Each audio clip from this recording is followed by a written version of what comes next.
Bismillah. Assalamualaikum warahmatullahi wabarakatuh. Perkenalkan, nama saya Muhammad Fajar Abdullah, NIM di 02198081, kelas PKO 4B, Universitas Bangunan Surakarta.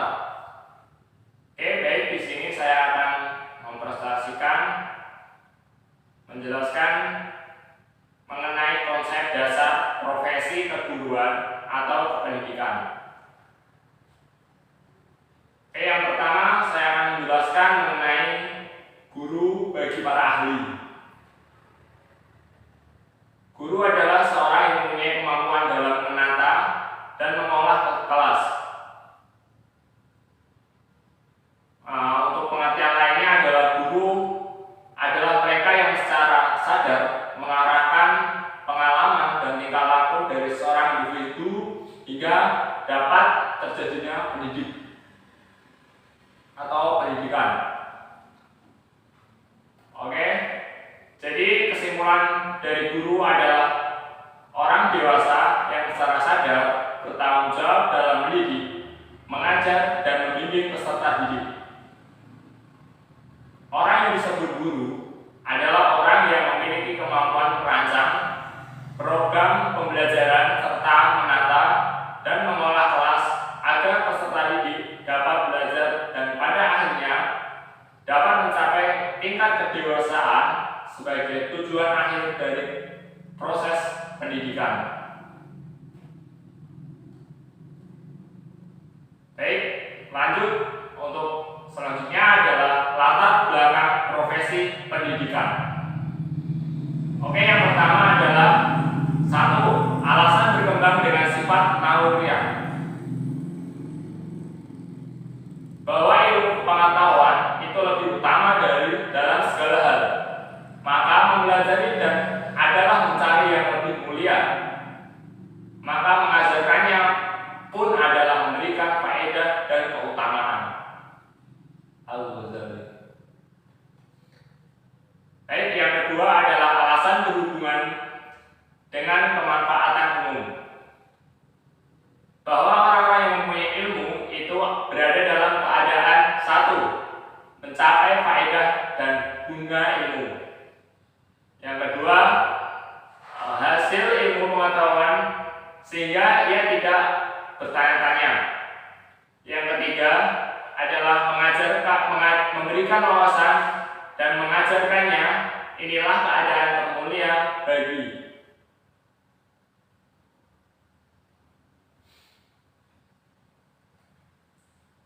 Baik, yang ketiga adalah alasan berhubungan dengan unsur yang dikerjakan. Oke, seorang guru adalah berurusan langsung dengan hati dan jiwa manusia, dan wujud yang saling mulia diumumkan. Bumi ini adalah jenis-jenis manusia. Bagian yang paling mulia dari bagian tubuh manusia adalah hati.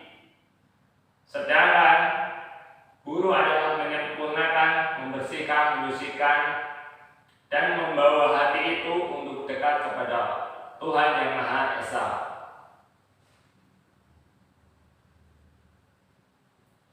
Guru menurut paradigma baru ini bukan hanya bertindak sebagai penyimpan informasi, pengalian ilmu pengetahuan, tetapi sebagai motivator dan fasilitator dalam PMDB.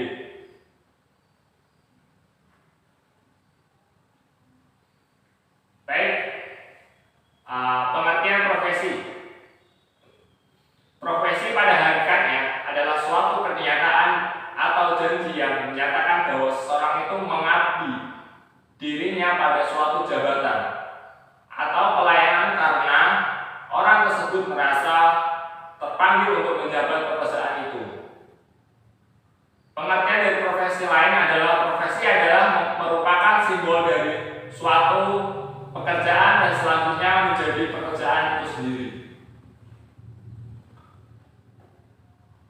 Jadi pengertian profesi mengajar adalah suatu jabatan yang mempunyai kekhususan, yakni memerlukan kelengkapan mengajar dan atau keterampilan yang menggambarkan bahwa seorang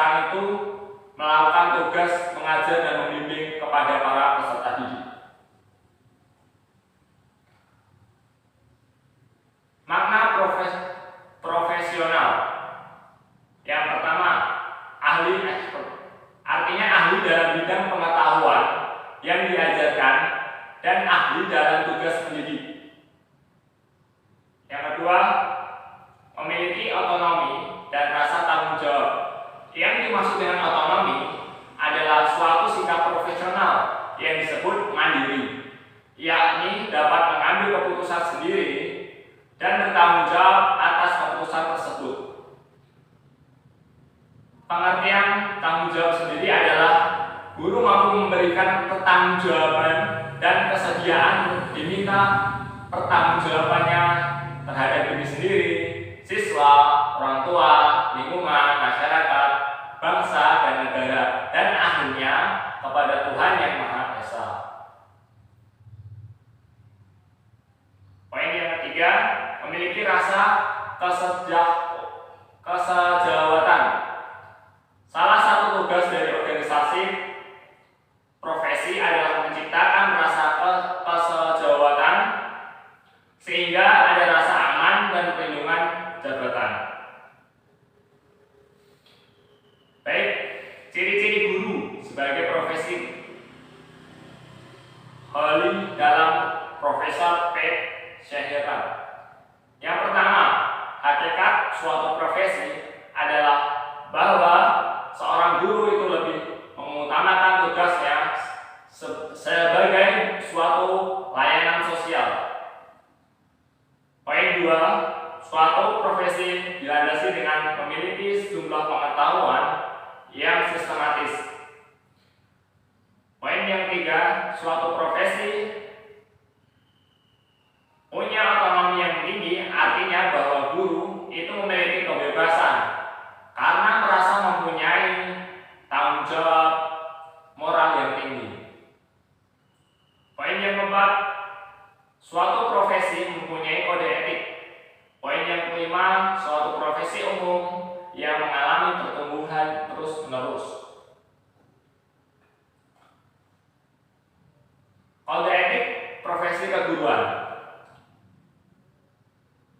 Pengertiannya adalah norma yang harus diindahkan oleh setiap anggota profesinya dan dalam hidupnya di masyarakat, yang berisi tentang petunjuk-petunjuk yang harus dilaksanakan dan larangan-larangan yang tidak boleh dilaksanakan.